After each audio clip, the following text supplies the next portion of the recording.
Chapter 17. Prepositions. The preposition should be placed immediately before the relative which it governs. He is an actor by whom I am fascinated. He is a child to whom I am attached.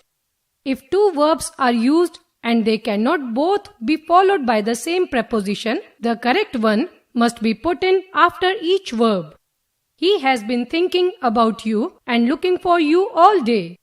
It will not add to, but rather distract from, his accomplishments. Prepositions are sometimes repeated unnecessarily, as the proposal to which she had given her consent to is this. Wherever possible, a sentence should not end with the preposition. These hints will be found useful. The preposition must come at the end of the clause or sentence when it governs a relative pronoun, that is, 1. Not expressed, 2. Represented by that. This is the sofa I slept in. Here is the book that you asked for. This is the place that they came to. It stands naturally at the end when it governs the interrogative pronoun. What is this for? What is she after? Whom did you give it to? Whom does this book belong to? 3. It comes at the end when it combines with the preceding intransitive verb, making it in effect a transitive verb. The matter will be looked into. She dislikes being talked about. Correct use of certain prepositions. At, in. At is used with place, usually small towns and village. It is used before a definite point of time. In is used with countries and large towns and before a period of time. Come to me at 6 o'clock in the evening. He lives at Fraser Town in Bangalore.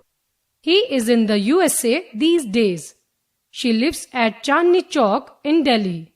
The battle was fought at Aix-la-Chapelle. He will come back in 2 days' time. By, with. By is used to express the agent or doer of the action. With relates to the instrument with which the action is done. He was shot by a terrorist with a pistol.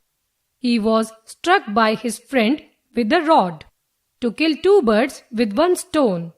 The villagers were attacked by the dacoits. Between, among. Between is used with two persons or things, among with more than two. Divide this samosa between these two kids. He was standing among the ladies. The two quarrelled between themselves. The Rajputs quarrelled among themselves. There is honor among thieves. In, into. In is used in speaking of things at rest. Into is used in speaking of things in motion. She is in bed. The cat was sitting in the basket. They marched into the street. She jumped into the ditch. Come into the hall, Priya. On, upon. On is used in speaking of things at rest and upon of things in motion. She sat on a mat. The cat sprang upon the rat. Note, on and upon are almost always idiomatically interchangeable. Upon is often preferred where the preposition follows its object, as he has no evidence to go upon. In, within. In means at the end of a future period. Within means before the end of a future period. I shall be here, at the end of 2 days. I shall be here within before the end of 2 days. After, in. After is generally used to denote some period of time in the past. In is generally used to show some period of time in the future. She returned to Indore after a month, at the end of the month in the past. He will return to Indore in a week means at the end of the week in the future. Beside, besides. Beside means by the side of or outside of. Besides means in addition to. He came and sat beside me means by my side. Besides means in addition to. Giving advice, he gave him money. He answer is beside the question means outside of, irrelevant to the question. Besides means in addition to. Many children were present. Before, for. Before is used in negative and affirmative sentences to denote a point of future time. For is used in negative sentences to denote a period of future time. The sun will not set for an hour. Negative. We cannot say the sun will not set before an hour. The sun will set before 7 o'clock. Affirmative. The sun will not set before 7 o'clock. Negative. Note, before is used for a point of time, not for a period of time. Since, from, for.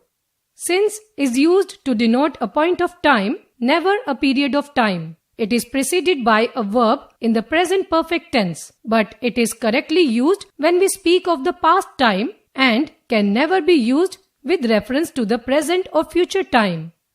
I have not seen him since last year. I have been staying here since last month. Mahesh has been ill since Monday last. From denotes a point of time. It may be used with all the tenses. It must be followed by to, till or until, either expressed or understood. He worked from dawn to dusk. He begins school from today. He will begin school from tomorrow. He began Latin from the age of 10. For denotes a period of time. It may be used with any tense except the present imperfect. I have not seen her for 4 weeks. I have been ill for 2 days. I have been studying for 4 hours.